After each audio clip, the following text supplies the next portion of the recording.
ایک بندے کو شوگر کی بیماری ہے، آپ نے اسے ایسی دوا پلا دی معمولی کہ اس کا شوگر اوپر چلا گیا، بندہ فارغ ہو گیا. آپ بولے میں نے تو اب اس کو اتنا چھوٹا سا ٹیبلٹ دیا تھا. بھائی اس چھوٹے گناہ سے دیکھو کیا ہوا ہے، اس چھوٹے گناہ سے کتنے بڑے آثار وہ دیکھنا چاہیے. اس حوالے سے کہ گناہ چونکہ اس کے آثار بہت شدید ہیں، کوئی بھی گناہ چھوٹا نہیں ہے. 8واں قدم تھا سیر و سلوک اللہ میں، اخلاق عملی میں. 8واں قدم میں 2 حصے ہم نے عرض کیے ہیں آپ کی خدمت میں. محرمات سے پرہیز اور گناہوں سے دوری میں پہلا ایک مقدمہ عرض کیا، اس کے بعد جو ہیں ایک خاص پیراگراف میں اسی کے متعلق پیٹ اور دامن یعنی کھانے پینے کے حوالے سے حرام سے بچنا اور جنسی گناہوں سے بچنا، چاہے وہ آنکھوں سے مربوط گناہ ہوں یا کانوں سے یا جنسی خواہشات سے متعلق ہو، اس بارے میں کل عرض کیا. آج جو ایک تقسیم ہے گناہان کبیرہ و صغیرہ کے سلسلے میں، کہ جو گناہ جو ہیں انسان سے سرزد ہو جاتے ہیں، اس میں ایک جو ہے ترتیب ہے یا تقسیم ہے کبیرہ اور صغیرہ کے عنوان سے. اگرچہ تو اس میں بیان فرماتے ہیں اگرچہ تمام گناہ، سارے گناہ اس حوالے سے کہ تمرد ہے، نافرمانی ہے، عصیان و سرکشی ہے خداوند متعال کے احکامات کے سلسلے میں، تمرد، نافرمانی، سرکشی ہے، اس وجہ سے ہر گناہ بڑا گناہ ہے، چھوٹا نہیں ہے. یہ اگر دیکھیں میں نے کس کی نافرمانی کی ہے، خداوند بزرگ و برتر کی نافرمانی کی ہے، تو وہ نافرمانی تو چھوٹی ہو نہیں سکتی ہے. تو اللہ کی جو بھی نافرمانی ہوگی ظاہر ہے بہت بڑی نافرمانی ہے، بہت بڑا گناہ ہے. یہ ایک، لیکن خصوصیات ذاتی، ہر گناہ کی اپنی خصوصیات ہوتی ہیں اور ہر گناہ کے اپنے آثار ہوتے ہیں، اور آثار مختلف ہیں. ہر گناہ کی سزائیں مختلف ہیں، اس کے آثار اور نتائج مختلف ہیں. تو لہٰذا اس لیے ہم گمان کر سکتے ہیں، اندازہ لگا سکتے ہیں کہ سارے گناہ برابر نہیں ہیں.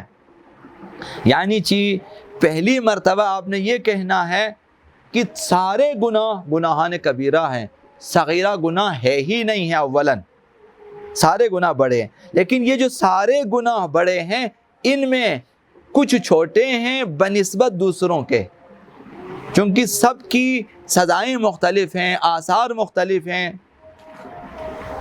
خصوصیات ذاتی مختلف ہیں. تو لہذا سارے گناہ جو کہ اگرچہ اللہ کی نافرمانی ہونے کے ناطے کیا ہیں، بزرگ ہیں، بڑے ہیں، لیکن آپس میں برابر نہیں ہے. برابر کچھ چھوٹے کچھ بڑے ہیں آپس میں، آثار کے حوالے سے. بعض گناہ بہت بڑے ہیں اور بعض گناہ بہت چھوٹے، آثار کے اعتبار سے، سزاؤں کے اعتبار سے. اور کچھ گناہ درمیانے ہیں، متوسط بھی ہیں، نہ صرف کبیرہ و صغیرہ بلکہ متوسطہ بھی ہیں. ظاہر ہے کہ مثلا ایک گناہ یہ ہے کہ کسی کو قتل کیا، یہ گناہ اس گناہ کی نسبت جس میں آپ نے صرف مارا پیٹا ہے، قتل نہیں کیا، تو وہ قتل نفس بڑا گناہ ہے بنسبت اس کے کہ ایک مومن کو آپ نے مار پیٹ کر کے چھوڑ دیا. وہ گناہ اس کی نسبت چھوٹا گناہ ہے، خود تو بڑا گناہ ہے لیکن اس سے بھی ایک گناہ بڑا ہے، تو اس لیے یہ چھوٹا ہے. مثلا آپ 3 بھائی ہیں، 3 بھائی، ایک بھائی سب سے بڑا ہے، ایک بھائی سب سے چھوٹا، ایک بھائی درمیان میں ہے. یہ جو درمیان والا بھائی ہے یہ چھوٹا بھی ہے اور بڑا بھی ہے. اب بڑے کو دیکھیں یہ چھوٹا ہے، چھوٹے کو دیکھیں یہ بڑا ہے. اسی طرح گناہوں میں بھی ہے، ان کے آثار کو دیکھیں، بعض گناہ بہت بڑے ہیں، اس کی بنسبت بعض گناہ چھوٹے ہیں، بعض گناہ چھوٹوں میں سے بڑا ہے، بڑوں میں سے چھوٹا ہے. اس طرح سے ہیں. تو اسی طرح سے زنا، اصل زنا بہت بڑا گناہ ہے، وہ گناہ بڑا ہے، لیکن اس سے بھی چھوٹا کہ نامحرم کو دیکھا ہے صرف، یا سنا ہے، یا مثلا چھوا ہے، زنا نہیں کیا، تو اس کی نسبت یہ چھوٹا ہے، اگرچہ یہی دیکھنا بہت بڑا گناہ ہے، یہی کہ ہاتھ لگایا بہت بڑا گناہ ہے، یا جنسی لذت سے سنا مثلا، یہ بھی گناہ ہے۔ تو اگر اس نقطے کو، اس نسبت کو قبول کریں آپ لوگ کہ گناہ آپس میں نسبت کے اعتبار سے چھوٹے بڑے ہیں، نہ ان کی اللہ کی نافرمانی کے حوالے سے چھوٹے بڑے ہیں، آثار کے اعتبار سے اور ایک دوسرے کی نسبت، سزاؤں کے اعتبار سے چھوٹے بڑے ہیں، اس نقطے کو قبول کریں تو یہاں دو سوال پیدا ہو جاتے ہیں، دو سوال ہمارے سامنے آ جاتے ہیں۔ ایک سوال یہ ہے کہ اگرچہ سارے گناہ مقایسے کے مقام پر ایک دوسرے سے شدت و ضعف رکھتے ہیں، کچھ گناہ شدید ہیں، کچھ گناہ ضعیف ہیں، آپس میں مقایسہ کریں، دونوں انگلیاں انسان کے لیے مہم ہے، لیکن مقایسہ کریں تو ایک نسبتاً چھوٹی انگلی ہے، ایک نسبتاً بڑی انگلی ہے۔ تو اسی طرح سے سارے گناہ بڑے ہیں، لیکن جب آپس میں رکھ لیتے ہیں تو ان درجات میں فرق ہے، درکات میں فرق ہے، آثار میں فرق ہے، کسی میں جو ہے گناہ شدت سے ہے، کسی میں اس شدت سے نہیں ہے، ضعف ہے۔ تو اب جب کہ ایک دوسرے کے ساتھ مقایسہ کریں تو پھر شدت و ضعف رکھتے ہیں، تو کیا گناہان کبیرہ و صغیرہ کی تقسیم مطلق ہے یا نسبی؟ ویسے ہی گناہوں کو دو حصوں میں تقسیم کر کے دیا ہوا ہے، آپس میں مقایسہ نہ کریں، ویسے ہی مطلق ہے، یا یہ کہ نسبی ہے، ایک گناہ دوسرے گناہ کی نسبت چھوٹی ہے یا چھوٹا ہے یا بڑا ہے یا متوسط ہے نسبتاً۔ اگر دو طرف نسبت ہو تو یہ ایک چھوٹا ایک بڑا، بیچ میں جو ہے وہ متوسط ہے۔ یا یہ سوال ہے کہ تقسیم کبیرہ و صغیرہ مطلق ہے بغیر کسی نسبت و بغیر کسی لحاظ کے، یا پھر نسبی ہے، آپس میں مقایسہ کر کے ایک کو دیکھا کہ اس میں شدت ہے دوسرے میں اتنی شدت نہیں ہے تو یہ چھوٹا وہ بڑا، یہ ہے پہلا سوال۔ یہ دوسرا سوال یہ ہے کہ یہ تقسیم بندی کبیرہ و صغیرہ کی، یہ تقسیم بندی تقسیم مطلق، ویسے ہی گناہوں کے دو قسمیں ہوتی ہیں بغیر مقایسہ کے، اگر یہ صحیح ہو تو کبیرہ ہونے کا معیار کیا ہے؟ جبکہ نسبت کو نہیں مانا، آپ نے کہا مطلقہ گناہوں کی دو حصے ہیں، دو گروہ ہیں، ایک کبیرہ ایک صغیرہ، تو پھر ہم کیسے پہچانیں کہ صغیرہ کون سے گناہ ہیں، کبیرہ کون سے گناہ، معیار کیا ہے، میزان کیا ہے، کیسے پتہ لگائیں کہ ہم لوگ جو ہیں کون سا گناہ بڑا کون سا گناہ چھوٹا ہے، کیسے تشخیص دیں کبیرہ کو صغیرہ سے، صغیرہ کو، یہ دو سوال۔ اس سوال کے جواب میں سب سے پہلے ہمیں یہ کہنا ہے کہ اگرچہ سارے گناہ مقام مقایسہ میں ایک دوسرے کی نسبت شدت رکھتے ہیں یا ضعف رکھتے ہیں، تو تقسیم اس حوالے سے نسبی ہے، چونکہ ہم نے شدت و ضعف کو مد نظر رکھا، کچھ گناہ شدید ہیں کچھ گناہ ضعیف ہیں، تو یہ نسبی ہے، اس کی نسبت یہ گناہ ضعیف ہے، اس گناہ کی نسبت اس گناہ میں شدت شدید ہے، تو یہ ہو گیا نسبی ہے۔ یعنی ممکن ہے کہ ایک گناہ دوسرے گناہ کی نسبت صغیرہ شمار ہو جائے اور دوسرے گناہ کی نسبت کبیرہ شمار ہو جائے، یعنی ایک گناہ، جس طرح تین بھائیوں کو میں نے کہا درمیان والا بھائی چھوٹے کو دیکھیں گے یہ بڑا ہے، کبیرہ ہے، کبیر ہے، اور بڑے کو دیکھیں گے یہ صغیر ہے، تو ایک گناہ اپنے سے بالاتر ایک گناہ کو دیکھا جس میں شدت ہے تو کیا ہوا، وہ صغیرہ ہو گیا، اور اپنے سے بھی چھوٹا ایک گناہ ہے اس کی نسبت دیکھا تو وہ کبیرہ ہے، یہ ہو سکتا ہے۔ لیکن جیسا کہ پہلے کہا ہے کہ آیات قرآن کریم اور روایات معصومین علیہم السلام سب نے ایک کلی جمع بندی میں خلاصتاً جو ہیں گناہوں کو دو حصوں میں انہوں نے تقسیم کر کے دیا ہے ہمیں. آیات قرآن میں چیزیں اور روایات معصومین میں دو تقسیم کر کے دیے ہیں. اور معیار کلی بھی انہوں نے ذکر کیا ہے، یعنی ایک تقسیم بندی کلی میں گناہ دو گروہوں میں تقسیم ہو جاتے ہیں، چھوٹے اور بڑے، اور ہر گروہ اپنے مقام پر اپنی جائگاہ پر قرار پائے ہیں. اس نظر سے کوئی بھی گناہ، چھوٹے گناہ اور یہ بڑے گناہوں کے صف میں نہیں آئے گا، اور اسی طرح تمام چھوٹے گناہ جو روایت بیان کیا ہے وہ بڑے گناہوں کی صف میں نہیں آئے گا، چونکہ باہم مقایسہ نہیں کرتے، الگ الگ ہیں. لیکن یہ جاننا چاہیے کہ گناہوں کو دو نظر سے دیکھنا چاہیے، اور دو اور مسئلہ جو ہے نسبت سے ان کے مابین ہم تفریق کر سکتے ہیں. سب سے پہلا مقام یہ کہ گناہ، سارے گناہ اس لحاظ سے کہ مخالفت خدا ہے، تمرد ہے، نافرمانی ہے، دستورات پروردگار کے مقابل سرپیچی ہے، تو لہٰذا بہت ہی زشت اور ناپسندیدہ عمل ہے. کوئی بھی گناہ ہو، چھوٹا بڑا نہیں ہے، وہی گناہ ہی کوئی بھی گناہ اس لحاظ سے چھوٹے نہیں ہیں، سب کے سب بڑے ہیں. چنانچہ اگر کسی نے خداوند متعال کی نافرمانی کو چھوٹا تصور کیا، ہلکا تصور کی، یہ خود بہت بڑا گناہ ہے. گناہ کو چھوٹا سمجھنا کبیرہ گناہ ہے. مثلا تو ہمیں بتایا گیا کہ اشد الذنوب مستہان به صاحبہ، نہج البلاغہ میں آقا امیر المومنین نے فرمایا کہ شدید ترین گناہ وہ گناہ ہے کہ انجام دینے والا اسے چھوٹا سمجھے کہ یہ تو کچھ بھی نہیں ہے.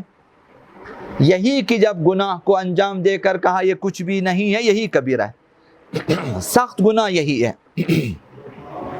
تو اس حوالے سے کیا ہوا؟ کوئی بھی گناہ چھوٹا نہیں ہے. اور دوسری جگہ فرمایا الذنوب کلھا شدیدہ، یہ اصول کافی میں آیا ہے کہ ہر گناہ شدیدہ ہے، یعنی کبیرہ ہے، شدیدہ ہے. واشدھا، اور شدیدہ گناہوں میں بھی شدید گناہ وہ ہے ما نبت علیہ اللحم والدم، وہ گناہ جس پر انسان کے بدن پہ گوشت بڑھے اور خون بڑھے. یعنی ایسا گناہ جس پر ایک عرصہ عمل کیا ہے اور اسی گناہ کے ساتھ انسان کا گوشت بھی بڑھا ہے، خون بھی بڑھا ہے. اب کھایا پیا، جس گناہ پہ عمل کرتے کرتے انسان کی نشوونما بھی ہوئی ہے، اب اسی گناہ سے آلودہ گوشت، آلودہ خون. لِأَنَّهُ إِمَّا مَرْحُومٌ وَإِمَّا مُعَذَّبٌ. اب گناہ یہ ہے کہ یا اس پر خداوند متعال رحم فرمائے گا، مورد رحمت قرار پائے گا اور وہ گناہ بخشا جائے گا، او معذب، یا وہ گناہ مورد عفو قرار نہیں پائے گا، معذب ہوگا، خداوند اس پر عذاب دے گا. والجنت لا يدخلها الا طیب، مگر جنت میں وہی جائے گا جو پاکیزہ ہوگا. یعنی جس کا گوشت، جس کا خون گناہ سے آلودہ ہو، کیسے جنت میں جا سکتا ہے جب تک پاک نہ ہو جائے؟ جہنم کا چکر لگانا اس لیے ضروری ہے کہ وہ گوشت بوشت پاک ہو جائے جہنم میں، تب انسان کی روح آزاد ہو جائے گی اور وہ آگے جہنم سے نکل کر جنت میں جانے اور مقام شفاعت تک جانے کے لیے اس کے لیے راستہ ہموار ہو جائے گا. اس حوالے سے کیا ہوا؟ سارے گناہ کبیرہ ہیں اور شدیدہ ہیں، اور شدیدہ میں بھی کچھ لوگ زیادہ شدید اشد ہیں. ایک حدیث میں اتقوا المحقرات، اتقوا المحقرات، چھوٹے چھوٹے گناہوں سے بچے، یعنی جن گناہوں کو تم چھوٹے چھوٹے تصور کرتے ہو ان سے بچو، انہی سے بچو. جن گناہوں کو چھوٹے سمجھ، ایک ماچس چوری کر کے جیب میں ڈالنا، ایک انڈا چوری کر کے جیب میں ڈالنا، 10 روپے لے کے کھانا، مثلا جن کو ہم چھوٹے چھوٹے سمجھتے ہو ان سے بچو. فرمایا کہ فَإِنَّ لَهَا طَالِبًا، ان گناہوں کا بھی حساب کرنے والا موجود ہے. جن کو ہم چھوٹے سمجھتے ہو ان کا بھی حساب کرنے والا موجود ہے. یقول احدکم، تم میں سے کوئی شخص یہ کہے کہ اذنب واستغفر اللہ، میں گناہ کروں گا پھر استغفار کروں گا، میں گناہ کروں گا پھر توبہ کروں گا. لأن اللہ عز و جل یقول، خداوند فرماتا ہے کہ سنکتب ما قدموا وآثارہم، سنکتب ہم لکھ لیتے ہیں جو کچھ تم انجام دیتے ہو اور ان کے آثار کو بھی لکھتے ہیں. یعنی کسی کے گناہ کا کیا اثر ہوا آپ پر، اولاد پر، معاشرے پر، دوستوں پر، دین پر کیا اثر ہوا وہ دیکھا جاتا ہے. بیوی بچوں پر خداوند متعال سارے آثار کو لکھتے ہیں. اس دن عرض کیا آپ کی خدمت میں کہ گناہ مختصر ہے لیکن اس کے جو ہیں آثار نسل در نسل ہے اس کے آثار. جیسا کہ مثلا ایک نے ایک بم پھٹایا ہے، دھماکہ کیا، بٹن دبا دیا، دھماکہ کیا، 1 سیکنڈ لگا ہے یا 2 سیکنڈ، لیکن اس نے 100 افراد کو قتل کر دیا. گناہ ادھر ختم نہیں ہوتا، گناہ 100 افراد پر ختم نہیں ہوتا. اب یہ جو 100 افراد یہ تو اتنا عظیم ہے کہ خود اس کا حساب خداوند نہیں کر سکتا. اب یہ اس کا جو آثار ہے، 100 گھرانے میں بچے یتیم ہو گئے، 100 افراد شہید ہوئے تو یقیناً 200 یا 300 بچے یتیم ہو گئے، 200-300 بچے یتیم ہو گئے، اور حد اقل مثلا 50 یا 100 خواتین بیوہ ہو گئی، اور کم از کم جو ہے 50-60 گھرانوں میں اب روزی لانے والا، پیسے لانے والا نہیں ہے. اب یہ نسل، اب وہ بچے یتیم ہو گئے. کچھ بچوں کے لیے راشن بند ہو گیا، بیمار ہو جاتے ہیں. مثلا ابھی کچھ لوگوں کی شادیاں نہیں ہوئی تھی، آپ نے ان کو قتل کیا. اب اس کی شادی ہونی تھی، اس کی نسل بڑھنی تھی تا قیامت، کتنی نسلیں بڑھنی تھیں، سب کو اس نے قتل کیا ہے. اب اس کی تو شادی نہیں ہوئی، اب اس کے تو بچے آنے والے، پورا آپ نے پورا سلسلہ بند کر دیا ہے. گناہ کے آثار اب قیامت تک چلے گا، اس کا بند تو نہیں ہوگا یہ، چونکہ اب وہ بچے یتیم ہیں. اب 60-70 سال اس نے زندگی کرنی ہے، اب وہ کتنے سال یتیمی میں رہا جب تک، وہ سارے گناہ اس کے ذمے ہیں. اور جن کی شادیاں نہیں ہوئی یا جو خواتین بیوہ ہو گئی، خواتین کے وہ جو حقوق ضائع کیے اس کی وجہ سے، اب یہ آثار لکھتے جائیں. سنکتب ما قدموا وآثارہم، ہم گناہ کو تو لکھتے ہیں، گناہ کے آثار کو بھی لکھتے ہیں. کہ اس نے یہ نہیں لکھے گا کہ اس نے 100 بندوں کو قتل کیا، لکھا جائے گا اس نے 200 بچوں کو یتیم کیا، 100 بندوں کو قتل کیا، 100 خواتین کو بیوہ بنا دیا، اور اس طرح مثلا 100 جوانوں کی زندگی کو ضائع کر دیا بہار دیکھے بنا. اب ان کی زندگی میں بہار نہیں آئی. اب اس سے ماں باپ کو، والدین کو، اور رشتہ داروں کو، دوستوں کو کتنی تکلیفیں ہوئی. اب حساب کرتے جائیں، آپ گناہوں کے آثار کا حساب کریں. خداوند میں ہم آثار کو لکھ لیتے ہیں، یعنی بدترین گناہ. وَكُلَّ شَيْءٍ أَحْصَيْنَاهُ فِي إِمَامٍ مُبِينٍ، ہم نے ہر چیز کو امام مبین میں. اب تمام ائمہ اطہار اسی نظام کے جو ہیں وہ سرپرست ہیں، ان کے محور پہ گھومتے ہیں. امام مبین کو سب کچھ معلوم ہے، سب کچھ ہے، امامت میں رکھ دیا ہے. اب امام تو سب کا حساب کرے گا نا، کہ یہ جو آپ نے ایک دھماکہ کیا، 1 سیکنڈ کا گناہ، وہ اس کو 1 سیکنڈ جہنم میں ڈال کے نکالیں، ایسا نہیں ہوگا. یعنی گناہوں کی شدت کیسے بڑھ جاتی. کہا کہ چھوٹے گناہوں سے بچیں، اس کے آثار کو بھی لکھ لیتے ہیں. ممکن ہے کہ اس کے آثار بہت ہو جائیں. ایک بندے کو شوگر کی بیماری ہے، آپ نے اسے ایسی دوا پلا دی معمولی، اس کا شوگر اوپر چلا گیا، بندہ فارغ ہو گیا. آپ بولے میں نے تو اب اس کو اتنا چھوٹا سا ٹیبلٹ دیا تھا. بھائی اس چھوٹے گناہ سے دیکھو کیا ہوا ہے، اس چھوٹے گناہ سے کتنے بڑے آثار، تو وہ دیکھنا چاہیے. تو فرمایا کہ قال عز و جل، خداوند فرماتا ہے انہا ان تک مثقال، فرمایا چھوٹے چھوٹے گناہوں سے بچ، جنہیں تم چھوٹے سمجھتے ہو. خداوند فرماتا ہے کہ وَإِن تَكُ مِثْقَالَ حَبَّةٍ من خردل، رائی کے دانے کے برابر بھی اگر کسی نے عمل کیا ہے، رائی کا دانہ سب سے چھوٹا جسے آپ کمزور آنکھوں والے نہ دیکھ سکیں گے، رائی کا دانہ، مثقال حبۃ من خردل تکن فی صخرۃ او فی السماء، چاہے وہ خردل، چاہے وہ رائی کا دانہ مثلا چھوٹے سے چھوٹا آسمان میں ہو یا زمین میں ہو، یأتی بہ اللہ، خداوند لائے گا اسے بھی۔ تو چھوٹے چھوٹے گناہوں کا بھی جمع کرنے والا موجود ہے، حساب کتاب کرنے والا موجود ہے، تو فرمایا کہ ان سے بچو۔ پس نتیجہ کیا ہوا کہ اس حوالے سے کہ گناہ چونکہ اس کے آثار بہت شدید ہیں، کوئی بھی گناہ چھوٹا نہیں ہے۔ ایک حوالہ یہ ہے، دوسرا مختصراً یہ ہے کہ ہر چند ایک جمبندی کلی میں گناہوں کے دو گروہ کیے ہیں، صغیرہ و کبیرہ، لیکن جاننا چاہیے کہ گناہان کبیرہ بھی آپس میں برابر نہیں ہے، جیسا کہ گناہان صغیرہ بھی آپس میں برابر نہیں ہے، اختلافات رکھتے ہیں۔